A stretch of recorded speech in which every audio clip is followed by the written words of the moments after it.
And welcome to The Factor Uncensored. The race for the White House is on.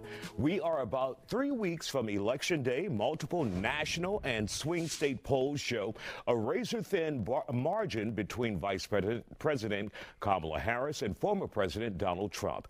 Harris is focused on reaching black voters. Monday, she unveiled what she calls her opportunity agenda for black men. It includes loans for black entrepreneurs, health initiatives, and legalizing recreational marijuana. Tonight, we ask if this is enough to sway black male voters, and is it condescending with some aspects like weed in the mix? Joining us to talk about it, Prophet Raul Williams from the Urban Conservatives of America and political analyst Dallas Jones. Glad to have you all here on The Factor Uncensored. So first of all, your thoughts when it comes to Vice President Kamala Harris. Would you vote for her? No.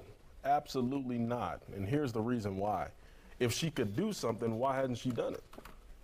If she always says, I'm going to do this, I'm going to do that, but why haven't you done it? You've had 4 years. You've had 4 years in office to do something.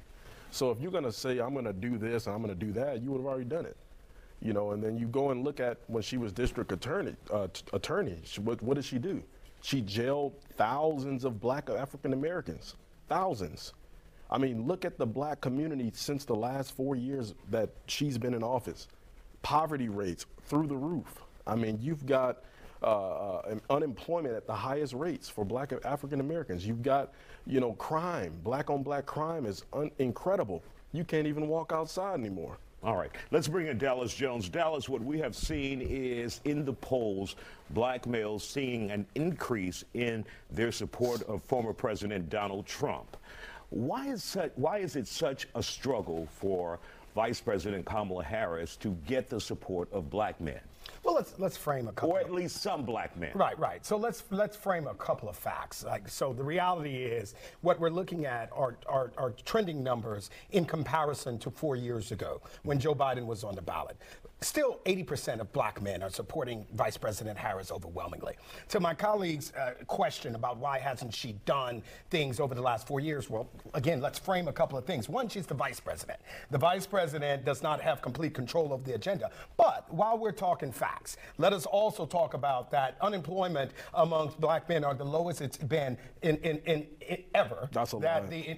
The numbers prove themselves. No, it's not true. That's not true. You, brother. The numbers and in terms Sador, of, if you can, fact check that and see what the numbers are, and we'll continue on. The numbers in terms of the number of black startups are at the highest that they've ever been. The reality is that the vice president is actually putting forth an agenda for African American men. Now, that agenda should be critiqued. The vice president should have to work for every black vote, every white vote, every Hispanic vote, like any other candidate on the ballot. She has put forth a policy position. Now her opposition ought to do so. Now, while the gentleman to my left says that she had 4 years to do this and that, so did Donald Trump. The American people rejected the Trump policies. They rejected his 4 years as president in the White House. And if our communities are not better than they've been, well, guess what? He had the opportunity to fix them, and that didn't happen either. All right, Raul, let's bring you back into this. Complete lies. Complete lies. First of all, the jobs that came in under Donald Trump, Kamala Harris was bounce back jobs. During COVID, Donald Trump created all those jobs. That's the only reason why there was barely any jobs, because of COVID. But after that, they got all those credit for those jobs that Donald Trump created when everybody was at home. So that's a complete lie what this guy is saying. Unemployment was at the lowest rate when Donald Trump was in office, 5.4%. For those who say former President Trump has a history in racism and stoking the flames, your thoughts about that? No. I mean, you can go back and look at when Donald Trump helped Jesse Jackson out. When he helped Jesse Jackson out, he actually gave Jesse Jackson what he needed to be able to help Black Wall Street. This was back in the 60s. Donald Trump was venerated where Martin Luther King Jr. was born and made it a national holiday. Donald Trump called for the execution of 5 innocent black men. Donald Trump was prosecuted by the Justice Department for actually not wanting to rent to black people. I'm going to get to that. I'm gonna get to that because everybody agreed that those guys committed those crimes. White, black, Hispanic, and everybody. Except they so were exonerated. No. But what Donald Trump did do is he freed and pardoned Lil Wayne. He pardoned Kodak Black and all sorts of black people that were incarcerated. Okay. 20,000 people that Donald Trump freed under his presidency. So you can't sit here and lie to me and tell me that this guy is against black folks. This guy has helped. He gave how much? $75 billion. Is he against stop and frisk? He gave $75 billion to Is he against black stop community. and frisk policies? He gave $75 billion. Is he against stop and frisk policies? He gave $75 billion. Is he against stop and frisk policies? I just told you. Yes? No? Did he give $75 billion to black community? So, again, okay, then. the point is when you promote policies, it would be a disaster. The tax Trump would raise the income by $4,000. We can fact check that. Black too, business is up 400% under Donald Trump. I mean, the numbers the numbers show everything I'm saying. Everybody that's listening can go look it up. You don't got to believe really my quick, word. we just did a fact check that my producer, Sonora Harris, in the back said. You can look it up. 1 second. The black poverty rate hit a record low during Trump's presidency in 2019 at 18.8%.